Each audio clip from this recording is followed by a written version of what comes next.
BMC global life കൊച്ചിയുടെ സ്ഥാനാർത്ഥികൾക്കൊപ്പം എന്ന സെഗ്മെൻറ്റിലേക്ക് ഏവരെയും ഒരിക്കൽ കൂടി സ്വാഗതം ചെയ്യുന്നു. ഇന്ന് നമ്മോടൊപ്പമുള്ളത് മൂക്കന്നൂർ പഞ്ചായത്തിലെ 1-ാം വാർഡിൽ LDF സ്ഥാനാർത്ഥിയായി മത്സരിക്കുന്ന ശ്രീ മൈക്കിൾ അവറുകളാണ്. സ്വാഗതം. മൈക്കിൾ ജി, എന്തുണ്ട് വിശേഷങ്ങൾ? നന്നായി പോകുന്നു.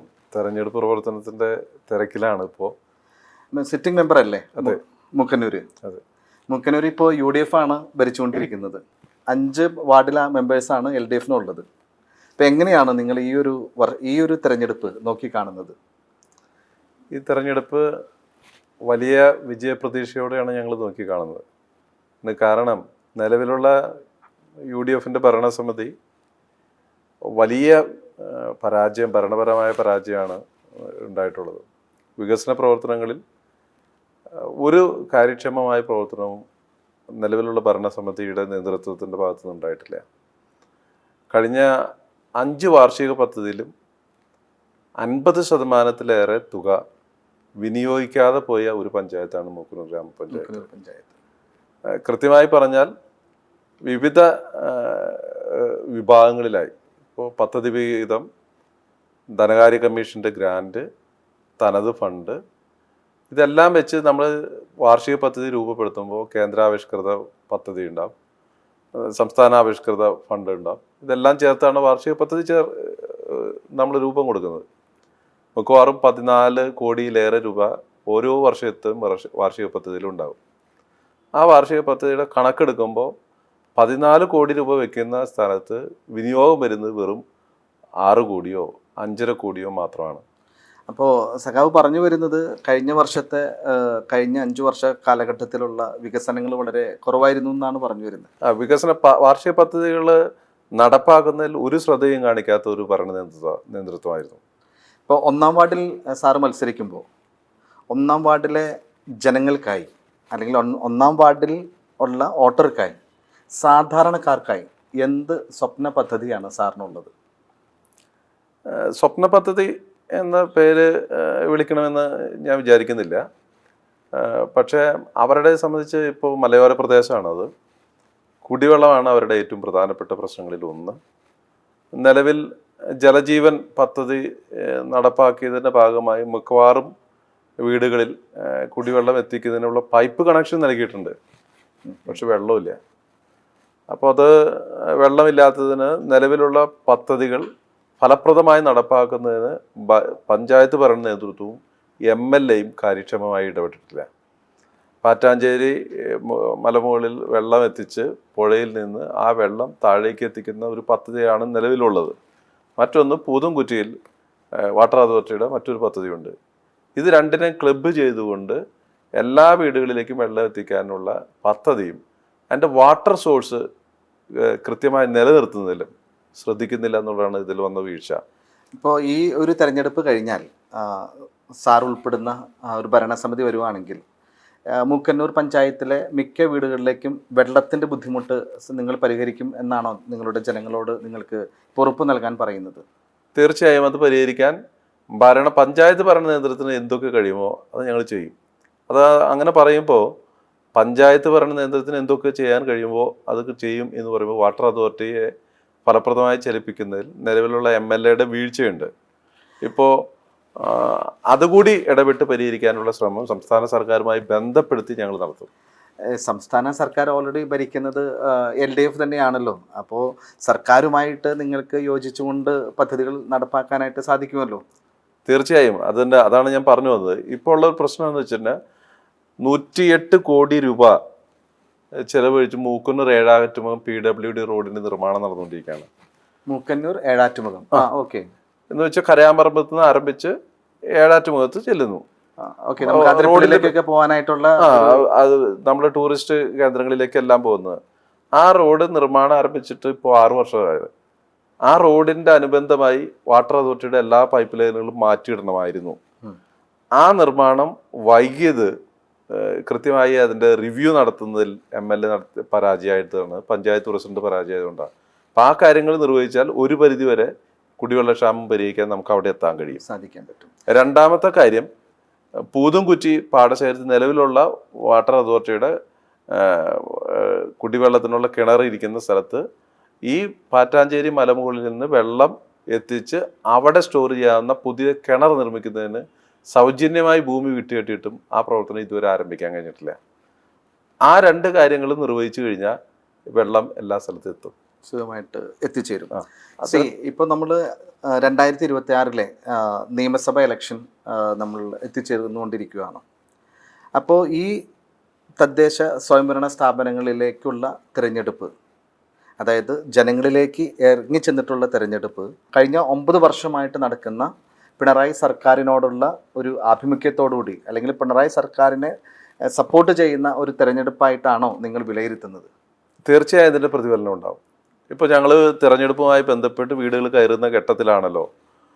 ആ ഘട്ടത്തിൽ ഞങ്ങൾ വീടുകളിലേക്ക് കയറുമ്പോൾ 60 വയസ്സ് കഴിഞ്ഞ് നിലവിൽ പെൻഷൻ, ക്ഷേമ പെൻഷനുകൾ വാങ്ങുന്നവർ, ഞങ്ങളെ സംബന്ധിച്ച് 2000 രൂപ പെൻഷൻ വാങ്ങുന്നത് വലിയ കാര്യമാണ്. ഇത് വളരെ വലിയ കാര്യമാണ്. ഇങ്ങനെയുള്ള കാര്യങ്ങൾക്ക് നന്ദി രേഖപ്പെടുത്തിയില്ലെങ്കിൽ പിന്നെ ഞങ്ങൾ എന്തിന് മനുഷ്യർ എന്ത് പറയുന്നു എന്ന പ്രതികരണം പല കുടുംബങ്ങളിൽ നിന്ന് ഞങ്ങൾക്ക് ഉണ്ടായിട്ടുണ്ട്. സാർ പെൻഷൻ്റെ കാര്യം പറഞ്ഞു കഴിഞ്ഞപ്പോഴാണ് ജസ്റ്റ് ചില ആളുകൾ അല്ലെങ്കിൽ ചില നിങ്ങളുടെ വിഭാഗത്തിൽ അല്ലാത്ത ആളുകൾ ഇലക്ഷൻ വരുമ്പോൾ മാത്രമാണ് സർക്കാരുകൾ ഇതേപോലെയുള്ള പെൻഷനുകളും അല്ലെങ്കിൽ മറ്റുള്ള ആളുകൾക്കുള്ള ഗവൺമെൻറ് ജോലിക്കാർക്കുള്ള ശമ്പളങ്ങളും എല്ലാം വർദ്ധിപ്പിക്കുന്നത് എന്ന് ഇലക്ഷനോട് ചേർന്നിട്ടാണ് എന്ന് പറയുന്നു. അതിനെക്കുറിച്ച് മൈക്കിൾ സാറിന് എന്താണ് അഭിപ്രായം? അത് രണ്ട് വിഭാഗക്കാരുണ്ടത്. ഒന്ന്, നമ്മുടെ നിലവിലുള്ള മാധ്യമങ്ങളുടെ പ്രചാരവേലയിൽ അഭിപ്രായം പറയുന്നവരാണ് ഒരു വിഭാഗം. അവർക്ക് വേണ്ടത്ര ധാരണകൾ ഉണ്ടാവില്ല. രണ്ടാമത്തത്, വലതുപക്ഷവും കോൺഗ്രസും BJPയും ഒക്കെ പ്രചാരവേല ഈ ഗവൺമെൻറ്റിനെതിരായി നടത്തുന്നതാണ്. യഥാർത്ഥ പ്രശ്നം എന്താ? യഥാർത്ഥ പ്രശ്നം ഈ GST വന്നതിന് ശേഷം നമുക്ക് കിട്ടുന്ന ഗവൺമെൻറ് വിഹിതം, പ്ലാൻ കമ്മീഷനിൽ നിന്ന് നമുക്ക് കിട്ടുന്ന ഗവൺമെൻറ് വിഹിതം എത്ര കണ്ട് കുറഞ്ഞു? നേർപകുതിയായി കുറഞ്ഞു. നേരത്തെ 3.86 സെൻട്രൽ ഷെയർ ഉണ്ടായിരുന്ന സമയത്ത് ഇപ്പോൾ സംസ്ഥാനത്തിന് കിട്ടുന്നത് 1.89 എന്ന് പറഞ്ഞ് 40,000 കോടി രൂപയാണ് ഒരു വർഷം നഷ്ടപ്പെടുന്നത്. ആ 40,000 കോടി രൂപ നഷ്ടപ്പെടുമ്പോൾ സ്വാഭാവികമായി അതിൻ്റെ സാമ്പത്തികമായി ഞെരുക്കം ഗവൺമെൻറ്റിന് ഏർപ്പെടും. സ്വാഭാവികമായി അതുണ്ടായിട്ടുണ്ടാവും. പക്ഷേ അതിനെ ഈ ഗവൺമെൻറ് ഫലപ്രദമായി മറികടന്നു. സാമ്പത്തിക ദൃഢീകരണത്തിൽ ഇന്ത്യക്കകത്ത് 1ാം സ്ഥാനത്താണ് ഈ ഗവൺമെൻറ് എന്ന് CAG റിപ്പോർട്ട് ചെയ്തു. CAGയുടെ വാർഷിക റിപ്പോർട്ടിനകത്ത് അതുണ്ട്. ഈ സാമ്പത്തിക ദൃഢീകരണത്തിൽ ഇന്ത്യക്കകത്തെ 1ാം നമ്പർ സംസ്ഥാനമായി കേരളം മാറി എന്നാണ്. അങ്ങനെ മാറി പരിമിതികളെ മറികടക്കുമ്പോൾ നേരത്തെ ഗവൺമെൻറ് നടത്തിയ പ്രഖ്യാപനങ്ങളിലേക്ക് പയ്യെ പയ്യെ ഗവൺമെൻറ് എത്തിച്ചേരുകയാണ്. അപ്പോൾ നേരത്തെ കഴിഞ്ഞ 5 വർഷക്കാലം 900 വാഗ്ദാനം നൽകി അതെല്ലാം പൂർത്തീകരിക്കാൻ ശ്രമിച്ച ഒരു ഗവൺമെൻറ്റാണ്. പ്രകടന പത്രിക എന്നുള്ളത് പൂർത്തീകരിക്കാനുള്ളതാണ് എന്ന് തെളിയിച്ച ഒരു ഗവൺമെൻറ്റാണ് പിണറായി വിജയൻ്റെ നേതൃത്വത്തിലുള്ള ഗവൺമെൻറ്. ഇപ്പോഴും അതിലേക്കാണ് നടന്നുകൊണ്ടിരിക്കുന്നത്. അതിൻ്റെ ഭാഗമായി ഈ സാമ്പത്തിക പ്രതിസന്ധി കുറയുന്ന മുറയ്ക്ക് ആനുകൂല്യങ്ങൾ, ക്ഷേമ പ്രവർത്തനങ്ങൾ, നേരത്തെ 5 വർഷക്കാലം കഴിഞ്ഞപ്പോൾ ഈ ഗവൺമെൻറ് തിരഞ്ഞെടുത്തപ്പോൾ അന്ന് മാധ്യമങ്ങൾ പറഞ്ഞത് ഇതൊരു ക്ഷേമ ഗവൺമെൻറ് ആയതുകൊണ്ടാണ് വീണ്ടും തിരഞ്ഞെടുക്കുന്നത്. ആ ക്ഷേമ പ്രവർത്തനങ്ങൾ സർക്കാർ തുടരുക തന്നെ ചെയ്യും. ഇനിയും സാമ്പത്തിക സ്ഥിതി മെച്ചപ്പെട്ടാൽ ഈ പെൻഷനുകൾ വീണ്ടും വർദ്ധിപ്പിക്കും. അങ്ങനെയാണ് ഗവൺമെൻറ്റിൻ്റെ പ്രകടന പത്രികയിൽ പറഞ്ഞിട്ടുള്ളത്, മുന്നണിയുടെ പ്രകടന പത്രികയിൽ പറഞ്ഞിട്ടുള്ളത്. അത് മുന്നോട്ട് പോവുക തന്നെ ചെയ്യും. ഇപ്പം GST പോലെയുള്ള സംഭവങ്ങൾ നമ്മൾ ഇൻക്ലൂഡ് ചെയ്യുകയും ആ ടാക്സ് ഇനം കേന്ദ്രത്തിലേക്ക് പോവുകയാണെന്നും സാറ് പറഞ്ഞല്ലോ. അതോടൊപ്പം തന്നെ ഇപ്പോൾ പഞ്ചായത്ത് തലത്തിലാണെങ്കിലും മുനിസിപ്പാലിറ്റി തലത്തിലാണെങ്കിലും ഈ ഗവൺമെൻറ് വന്നതിന് ശേഷം ബിൽഡിംഗ് പെർമിറ്റ്, മറ്റുള്ള ടാക്സുകളൊക്കെ കൂട്ടിയിരിക്കുകയാണ്. അപ്പോൾ അതിനെക്കുറിച്ച് സാറിന് എന്താണ് പറയാനുള്ളത്? സാമ്പത്തിക തദ്ദേശ സ്വയംഭരണ സ്ഥാപനങ്ങളുടെ ധനദൃഢീകരണം വളരെ പ്രധാനപ്പെട്ട കാര്യമാണ്. ആളുകൾക്ക് ചില കാര്യത്തിൽ അല്പം പ്രയാസം ടാക്സ് വർദ്ധിപ്പിച്ചതുമായി ബന്ധപ്പെട്ട് സ്വാഭാവികമായിട്ട് ഉണ്ടായിട്ടുണ്ടാവും, ഇല്ലെന്നൊന്നും ഞങ്ങൾ പറയുന്നില്ല. പക്ഷേ ഇവിടെ നമ്മുടെ തൊട്ടടുത്ത പഞ്ചായത്തുകളിൽ തന്നെ എടുത്ത് പരിശോധിച്ചാൽ അതിൻ്റെ ഒരു 2 ഭാഗമുണ്ട്. ഒന്ന്, പഞ്ചായത്തുകളുടെ തനതായ വരുമാനം വർദ്ധിപ്പിക്കുന്നവരുടെ വികസന പ്രവർത്തനങ്ങൾക്കകത്ത് തദ്ദേശ സ്വയംഭരണ സ്ഥാപനത്തിന് സ്വന്തം കാലിൽ നിന്ന് വികസന പ്രവർത്തനം നടത്താൻ കെൽപ്പുണ്ടാക്കുകയാണ് ഒന്നാമത്തെ മാർഗം. രണ്ടാമത്തെ മാർഗം എന്നുള്ളത് ചില പഞ്ചായത്തുകളിൽ ഇപ്പോൾ വസ്തുനിധി വേണ്ടത്ര കിട്ടാത്ത പഞ്ചായത്തുകൾ, ഉദാഹരണത്തിന് നമ്മുടെ തൊട്ടടുത്ത അയ്യമ്പുഴ പോലെയുള്ള പഞ്ചായത്തുകളുണ്ട്. അവിടുത്തെ ജീവനക്കാർക്ക് പോലും ശമ്പളം കൊടുക്കാൻ കഴിയാത്ത സ്ഥിതി ഉണ്ടാവും.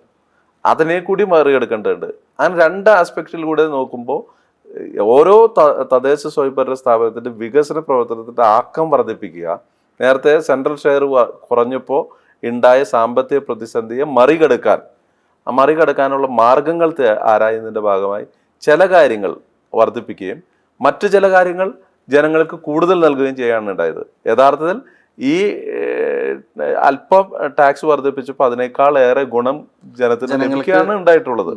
അത് വേണ്ടത്ര നമ്മളെപ്പോഴും നെഗറ്റീവ് മാത്രം ചർച്ച ചെയ്യാണ്. ഈ ഗവൺമെന്റ് നടത്തുന്ന പ്രവർത്തനങ്ങളുടെ പോസിറ്റീവിനെ സംബന്ധിച്ച് മാധ്യമങ്ങൾ പറയുന്നില്ല എന്നൊരു യാഥാർത്ഥ്യമുണ്ട്. ഓക്കെ, ഇപ്പൊ കഴിഞ്ഞ 5 വർഷം ഇപ്പൊ സാറിന്റെ വാർഡിലുള്ള കാര്യങ്ങൾ സാർ ഇപ്പോൾ ഓൾറെഡി സംസാരിച്ചു. ഇപ്പൊ കഴിഞ്ഞ 5 വർഷം UDF ഭരിക്കുന്നു. ഇനിയും നിങ്ങൾ വീണ്ടും അധികാരത്തിലേക്ക് വരുമ്പോൾ മൂക്കന്നൂർ പഞ്ചായത്ത് LDFന്റെ കൊടി പാറിക്കാനാണ് നിങ്ങൾ ശ്രമിച്ചുകൊണ്ടിരിക്കുന്നത്. അപ്പോൾ മൂക്കന്നൂരിൻ്റെ സമഗ്രമായ വികസനത്തിന് അല്ലെങ്കിൽ മൂക്കന്നൂരിനെ ആകെ ഉൾക്കൊള്ളിച്ചുകൊണ്ട് നമുക്ക് എന്ത് വികസന പദ്ധതികളാണ് ഇപ്പോൾ LDF നിങ്ങൾ പ്രതിദാനം ചെയ്യുന്ന സംഘടന രൂപീകരിച്ചിട്ടുള്ളത്? നമ്മുടെ വാർഡിനെ മാത്രമല്ല മൂക്കന്നൂരെ പ്രതിനിധീകരിച്ചിട്ട് എന്താണ് ചെയ്യാനായിട്ട് നിങ്ങൾ പ്ലാൻ ചെയ്തിട്ടുള്ളത്? പ്രധാനമായും ഞങ്ങൾ ചില കാര്യങ്ങൾ മനസ്സിൽ പ്രകടന പത്രിക എന്ന നിലയിൽ ഇറക്കാൻ ഉദ്ദേശിച്ചിട്ടുണ്ട്. അല്ല, ഒന്നാമത്തെ മേഖല ഞാൻ നേരത്തെ സൂചിപ്പിച്ചല്ലോ, കുടിവെള്ളത്തിന്റെ പ്രശ്നം പരിഹരിക്കാൻ മുൻഗണന കൊടുക്കും എന്ന നിലയിലാണ് നമ്മൾ നിശ്ചയിച്ചിട്ടുള്ള ഒരു കാര്യം. രണ്ടാമത്തത്, മൂക്കന്നൂർ കാർഷിക മേഖലയെ പ്രതിനിധാനം ചെയ്യുന്ന ഒരു പഞ്ചായത്താണ് ഇപ്പോഴും. ആ കാർഷിക മേഖലയ്ക്കകത്ത് നിലവിലുള്ള, അതായത് 69 രൂപം കൊണ്ട് പഞ്ചായത്ത്, അല്ലെ ബഹുഭൂരിഭാഗം വർഷം എന്ന് പറഞ്ഞാൽ 8 വർഷക്കാലം ഒഴിച്ച് ബാക്കിയെല്ലാം കോൺഗ്രസ് ഭരിച്ച ഒരു പഞ്ചായത്താണ്. പക്ഷെ ആ കാർഷിക മേഖലയെ പുഷ്ടിപ്പെടുത്തുന്ന തരത്തിൽ എന്തെങ്കിലും പ്രവർത്തനം ചെയ്തോ എന്ന് ചോദിച്ചാൽ ഒന്നും ചൂണ്ടിക്കാണിക്കാൻ നിലവിലില്ല. ഇപ്പൊ തന്നെ പുല്ല പാടശേഖരത്തിൽ മാത്രമാണ് നെൽകൃഷിയുള്ളത്. മൂക്കന്നൂർ പോലുള്ള ഒരു കാർഷിക പഞ്ചായത്തിനകത്ത് നെൽകൃഷിയുള്ള ഒരേ ഒരു പാടശേഖരമേ ഉള്ളൂ എന്ന് പറയുമ്പോൾ തന്നെ അതിന്റെ പ്രയാസം നമുക്ക് മനസ്സിലാവും. അതെ, ഇപ്പോഴത്തെ കണ്ടീഷനിൽ എല്ലായിടത്തും നെൽകൃഷി വളരെയധികം ഇല്ലാതിരിക്കുന്ന ഒരു കാലഘട്ടമാണ്. ഇപ്പൊ എൻ്റെ ചെറുപ്പത്തിൽ നമ്മുടെ നെൽകൃഷിയൊക്കെ നമ്മൾ ഇഷ്ടംപോലെ കണ്ടു. പക്ഷെ പിന്നീട് ഇപ്പം ഇങ്ങോട്ട് വരുമ്പോൾ എല്ലായിടത്തും പാടങ്ങൾ വെറുതെ കിടക്കുവാണ്. കുട്ടികൾക്ക് പോലും നെൽകൃഷി ചെയ്യാൻ അല്ലെങ്കിൽ നെൽകൃഷി ചെയ്യുന്നത് കാണാൻ സാധിക്കാത്തൊരവസ്ഥയിലൂടെയാണ് നമ്മളിപ്പോൾ കടന്നുപോയിക്കൊണ്ടിരിക്കുന്നത്. നെൽകൃഷി അതിന് പല കാരണങ്ങൾ സ്വാഭാവികമായി രൂപപ്പെട്ടിട്ടുണ്ട്. ആ കാരണങ്ങളിൽ ഒന്ന്, നമ്മുടെ കുട്ടികൾക്ക് ലഭിച്ച വിദ്യാഭ്യാസത്തിൻ്റെ ഭാഗമായി പഴയ തലമുറയിൽ നിന്ന് വ്യത്യസ്തമായി കാർഷിക മേഖലയെ ആശ്രയിച്ച് തൊഴിലെടുക്കുന്നവരും ജീവിക്കുന്നവരുമായ ആളുകളുടെ എണ്ണം സ്വാഭാവികമായി കുറഞ്ഞിട്ടുണ്ട്. അപ്പം നമുക്ക് അതിനകത്ത് മറ്റ് സംവിധാനങ്ങൾ ഏർപ്പെടുത്തി കാർഷിക മേഖലയെ പുഷ്ടിപ്പെടുത്താൻ കഴിയും. അത് ആലോചിക്കണം. പലപ്പോഴും തൊഴിലാളികളില്ല, അല്ലെങ്കിൽ മറ്റെന്തെങ്കിലും വരുമാനമില്ല, ഇങ്ങനെ പലവിധ ന്യായങ്ങളാണ് പറയുന്നത്. പക്ഷെ ഇതെല്ലാം കൂട്ടിയോപിക്കാൻ കൃഷി വകുപ്പ്, ഗവൺമെന്റ് ഇപ്പോൾ മുൻകൈ എടുക്കുന്നുണ്ട്. നെല്ലിന് സബ്സിഡി, വളത്തിന് സബ്സിഡി, കൃഷി ഇറക്കുന്നതിന് സബ്സിഡി, തൊഴിലിന് സബ്സിഡി, കൂലിക്ക് സബ്സിഡി, അങ്ങനെ നിരവധിയായിട്ടുള്ള കാര്യങ്ങളുണ്ട്. ഇതിനെ ഫലപ്രദമായി കൂട്ടിയോജിപ്പിക്കുന്നതിനകത്ത് ഒരു ഭരണ നേതൃത്വത്തിന് കാര്യക്ഷമത ഉണ്ടാവണം. ആ കാര്യക്ഷമത ഇല്ലാത്തതുകൊണ്ട് ഇപ്പം നമുക്ക് വിവിധ അയൽക്കൂട്ടങ്ങളുണ്ട്, കുടുംബശ്രീ അയൽക്കൂട്ടങ്ങളുണ്ട്, പുരുഷ സംഘങ്ങളുണ്ട്, അങ്ങനെ നിരവധി സംഘങ്ങളുണ്ട്. അവരൊക്കെ നമുക്ക് ഉൽപാദന മേഖലയ്ക്കകത്ത്, കൃഷി ഉൽപാദന മേഖലയ്ക്ക്, പച്ചക്കറി ഉൽപാദന മേഖലയിലേക്ക് പഞ്ചായത്തിന് തന്നെ പ്രത്യേകം ഇടപെട്ട് ഈ വിഭാഗങ്ങളെ കൊണ്ടുവരാൻ കഴിയും. അങ്ങനെ കൊണ്ടുവന്ന് പാടശേഖരങ്ങൾക്കകത്ത് നെൽകൃഷിയും മറ്റ് കൃഷികളും പച്ചക്കറി കൃഷിയും വ്യാപിക്കുക എന്നുള്ളതാണ് ഒരു ഞങ്ങൾ കണക്കാക്കുന്ന ഒരു മാർഗം. അപ്പോൾ പച്ചക്കറി മേഖലയ്ക്കകത്ത്, കാർഷിക മേഖലയ്ക്കകത്ത് ഒരു പുഷ്ടി ഉണ്ടാവും. അതിനാവശ്യമായ പദ്ധതി രൂപീകരിക്കുക. ആ പദ്ധതിയെ കൃഷി വകുപ്പിനെയും അയൽക്കൂട്ടങ്ങളെയും എല്ലാം കൂട്ടി യോജിപ്പിച്ച് എല്ലാ സ്ഥലത്തും വ്യാപിപ്പിക്കുക എന്നല്ല, ചില ഏരിയകൾ തിരഞ്ഞെടുത്ത് നമ്മൾ അതിനാവശ്യമായ പദ്ധതി കണക്കാക്കുക എന്നാണ് ഞങ്ങളിപ്പോൾ കണക്കാക്കിയിട്ടുള്ളത്. അത് നടപ്പാകും എന്ന് തന്നെയാണ് ഉറച്ച വിശ്വാസമുള്ളത്. ഇപ്പോൾ കോവിഡ് കാലത്ത് നിരവധി ആളുകൾക്ക് കാർഷിക മേഖലയിൽ വെറുതെ വീട്ടിൽ നിന്ന് പോകുന്നല്ലോ. അന്ന് കുറച്ച് നമുക്ക് ആ മേഖലയിൽ മുന്നോട്ട് പോകാൻ കഴിഞ്ഞല്ലോ. അതിനർത്ഥം എന്താ? നമ്മുടെ മുമ്പിൽ കൃത്യമായി തെളിവാണ്. ആളുകൾ ആ മേഖലയിലേക്ക് വരാൻ തയ്യാറുണ്ട് എന്നതിൻ്റെ തെളിവാണ്. ഇപ്പോൾ ആ നിലയിൽ നമുക്ക് ചില ഉദാഹരണങ്ങൾ നമുക്ക് അനുഭവങ്ങളായി മുന്നിൽ നിൽക്കുമ്പോൾ അതുകൂടി വെച്ച് നമുക്ക് മുന്നോട്ട് പോകാൻ കഴിയും. അപ്പോൾ കാർഷിക മേഖലയ്ക്ക് ആ നിലയിലേക്ക് ഇടപെടാൻ കഴിയും. പിന്നെ മൂക്കുന്നൂരിൻ്റെ പ്രത്യേകത അനുസരിച്ച് വലിയൊരു മേഖല ക്ഷീരകൃഷിക്ക് അനുയോജ്യമായ പ്രദേശമാണ്. ഓക്കെ. വാർഷിക പദ്ധതിയിൽ പാലിന് സബ്സിഡി ഉണ്ട്. ഈ കാർഷിക മേഖലയുമായി ബന്ധപ്പെട്ട് ധാതു ലവണങ്ങളും വിരമരുന്നും ഒക്കെ കൊടുക്കാനുള്ള പ്രൊജക്റ്റ് ഉണ്ട്. പക്ഷെ ഇതിനൊരു ധവള വിപ്ലവം പോലെ ഒരു ക്ഷീരസാഗര പ്രൊജക്റ്റ് പോലെ ഒന്ന് തയ്യാറാക്കി അവരെ പ്രത്യേകമായി ഇപ്പോൾ കന്നുകുട്ടി പരിപാലനം അടക്കമുള്ള പ്രൊജക്റ്റുകൾ വെക്കേണ്ടെങ്കിലും അത് വേഗമായി അങ്ങനെ കടന്നു പോവാണ്. അപ്പോൾ ആ മേഖലയിൽ ശരിക്കും പറയുന്ന പ്രൊഡക്ഷൻ ഉണ്ടാവുന്നില്ല. ആ പ്രൊഡക്ഷൻ ഉണ്ടാവുന്ന തരത്തിൽ ഭരണതന്ത്രത്തിന് ഇടപെടാൻ കഴിയും. അപ്പം നമുക്ക് കൃഷിയുടെ ഈ മറ്റൊരു വകഭേദം എന്ന നിലയ്ക്ക് ഈ മേഖലയിലും കൃഷിയെ പുഷ്ടിപ്പെടുത്തുന്ന തരത്തിൽ പാല് ഉൽപ്പാദനത്തിൽ വർധനമുണ്ടാക്കാൻ കഴിയും. ഇത് തന്നെ നമുക്ക് മുട്ട ഉൽപ്പാദനത്തിൽ വർധനമുണ്ടാക്കാം. അങ്ങനെ വ്യത്യസ്തമായ മാർഗങ്ങളിലൂടെ ഈ കൃഷി മേഖലയ്ക്ക് തന്നെ ഇടപെടുന്നതിനകത്ത് നിലവിലുള്ള ഭരണം തികഞ്ഞ പരാജയമാണ്. അങ്ങനെ ഒരു പദ്ധതി കൊണ്ടുവരണം എന്ന് ഞങ്ങൾ ആലോചിക്കുന്നുണ്ട്. അപ്പം അത് നടപ്പാക്കാൻ കഴിയും എന്ന ഉറച്ച പ്രതീക്ഷയാണ് ഞങ്ങൾക്കുള്ളത്. പിന്നെ ടൂറിസവുമായി ബന്ധപ്പെട്ട് ഒരു ടൂറിസ്റ്റ് സർക്യൂട്ടിന് തന്നെ ഗവൺമെൻറ്റുമായി ബന്ധപ്പെടുത്തി അതിൻ്റെ വകുപ്പുമായി ബന്ധപ്പെട്ട് അതിരപ്പള്ളി, ഏഴാറ്റുമുഖം, എടലക്കാട്, ഒലിവേലിച്ചിറ, അങ്ങനെ ഒലിവേലി വനമേഖല ഇതിനകം ബന്ധപ്പെടുത്തിയ ഒരു ടൂറിസ്റ്റ് സർക്യൂട്ട് തന്നെ കൊണ്ടുപോകുന്ന കാര്യത്തിൽ ഇപ്പോൾ ബന്ധപ്പെട്ട മിനിസ്റ്റർക്ക് ഞങ്ങൾ നിവേദനം കൊടുത്തിട്ടുണ്ട്. അപ്പോൾ അതുമായി ബന്ധപ്പെട്ടിട്ടുള്ള കാര്യങ്ങൾക്ക് ഒന്ന് മുൻതൂക്കം കൊടുത്താൽ ടൂറിസ്റ്റുകളെ ആകർഷിക്കാൻ കഴിയുന്ന ഒരു മേഖലയായി ഇത് മാറ്റാൻ കഴിയും. ഇപ്പം ചില കാര്യങ്ങൾക്കകത്ത് ബഹുമാനപ്പെട്ട ഹോർമിസിൻ്റെ നാട് എന്ന നിലയ്ക്ക് ഫെഡറൽ ബാങ്ക് അവരുടെ CSR ഫണ്ട് ഇപ്പോൾ പഞ്ചായത്തിന് നൽകുകയും കുറച്ച് കാര്യങ്ങൾ അവർ മുഖേന നടക്കുകയും ചെയ്തിട്ടുണ്ട്. അതിനൊന്ന് കുറേ കൂടി ഓർഗനൈസ് ചെയ്ത് അവരുമായി സഹകരിച്ച് ആ മേഖലയിൽ കുറേ കാര്യങ്ങൾ ചെയ്യാൻ കഴിയും. ഇപ്പം അവർ തന്ന ഫണ്ട് പോലും ഫലപ്രദമായ ഭരണനേതൃത്വത്തിൻ്റെ ഇടപെടലില്ലാത്തതുകൊണ്ട് അവർ പോലും മാറി നിൽക്കുകയാണ്. 13 കോടി രൂപ അവർ തരാം എന്ന് പറഞ്ഞാണ്. അവർ കുറേ കാര്യങ്ങൾ നടക്കുന്നുണ്ട്, പക്ഷെ അവർ മാത്രമായിട്ട് നടക്കുകയാണ്. അതിനൊന്ന് ഇടപെടാനും പുഷ്ടിപ്പെടുത്താനും അതിന് മൂക്കുന്നൂരിൻ്റെ പൊതുവികസനത്തിന് കഴിയുന്ന നിലയിലേക്ക് മാറ്റാനും ഭരണനേതൃത്വത്തിന് UDF-ന് കഴിയണില്ല. വർഷങ്ങളുടെ പാരമ്പര്യമാണ് മൈക്കിൾ സാറിന് രാഷ്ട്രീയത്തോടുള്ളത്. LDF-ൻ്റെ പല സ്ഥാനമാനങ്ങളും സാറ് വഹിക്കുകയുണ്ടായി. പക്ഷേ സാറിൻ്റെ വീട്ടുകാര്യങ്ങളെക്കുറിച്ച്, വീട്ടിൽ ആരൊക്കെയുണ്ട്, വീട്ടുകാരെക്കുറിച്ച് ഞങ്ങൾക്ക് ഒന്ന് പരിചയപ്പെടുത്തി തരാമോ? തീർച്ചയായും. വീട്ടുകാര്യങ്ങൾ സാധാരണഗതിയിൽ ഞങ്ങൾ പൊതുപ്രവർത്തകർക്ക് അത്ര എൻ്റെ വൈഫ് നേവൽ ബേസിൽ വർക്ക് ചെയ്യണം. മക്കൾ 2 പേരാണ്. രണ്ടുപേരും മൂക്കുന്നൂർ SH-ലാണ് പഠിക്കുന്നത്. മൂത്തയാൾ 10-ൽ, രണ്ടാമത്തെ ആൾ 5-ൽ. ഇലക്ഷൻ നമ്മുടെ പടിവാതിക്കൽ വന്ന് നിൽക്കുമ്പോഴും മൂക്കന്നൂർ പഞ്ചായത്തിലും എല്ലാ വാർഡുകളിലും ഓടി നടന്ന് LDF-ന് വേണ്ടി വോട്ട് ചോദിക്കുന്നതിനിടയിൽ സമയം കണ്ടെത്തി BMC ഗ്ലോബൽ ലൈവിലേക്ക് എത്തിച്ചേർന്ന സാറിനും സാറിൻ്റെ പാർട്ടിക്കും വിജയാശംസകൾ നേരുന്നു. BMC ഗ്ലോബൽ ലൈവിൻ്റെ പ്രേക്ഷകർക്കും എൻ്റെ പ്രവർത്തകർക്കും ഈ പരിപാടിയിലേക്ക് എന്നെ ക്ഷണിച്ചതിന്, എന്നെ കേട്ടതിന് പ്രത്യേകമായി ഞാൻ നന്ദി രേഖപ്പെടുത്തുകയാണ്. അതോടൊപ്പം ഈ തെരഞ്ഞെടുപ്പിൽ മൂക്കുന്നൂർ പഞ്ചായത്തിൽ നിന്ന് മത്സരിക്കുന്ന ഇടതുപക്ഷ ജനാധിപത്യ മുന്നണിയുടെ മുഴുവൻ സ്ഥാനാർത്ഥികളെയും 1-ാം വാർഡിൽ നിന്ന് മത്സരിക്കുന്ന എന്നെയും വിജയിപ്പിക്കണം എന്നുകൂടി നിങ്ങളോട് ഞാൻ വളരെ വിനയപൂർവ്വം അഭ്യർത്ഥിക്കുന്നു. എല്ലാവർക്കും എൻ്റെ നന്ദി, നമസ്കാരം.